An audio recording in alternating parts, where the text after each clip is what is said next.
ఒకవేళ లోకానుసారమైన మనుషుల వైపు చూసి ఒకవేళ నష్టపోయావేమో, ఇబ్బందుల పాలయ్యావేమో, కొంత నష్టాన్ని, కొంత బాధను, వేదనను అనుభవిస్తున్నావేమో ఈ రోజున.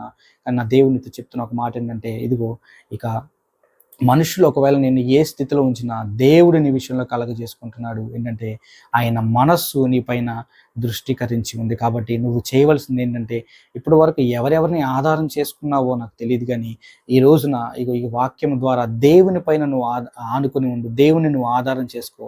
దేవుడు మాత్రమే ఉంటే నాకు చాలు. నా కొరకు దేవుడు గొప్ప కార్యాలు చేస్తాడనే విశ్వాసంలో ఉంచి దేవుని పైన నీ మనస్సు ఉంచినట్లయితే, ఇదిగో ఆయన మనస్సు నీ ఎడల కలిగి ఉన్న ఆలోచన ఏంటంటే, ఇగో నువ్వు గొప్పవాడివి అవ్వాలని, నిన్ను ఆదరించాలని.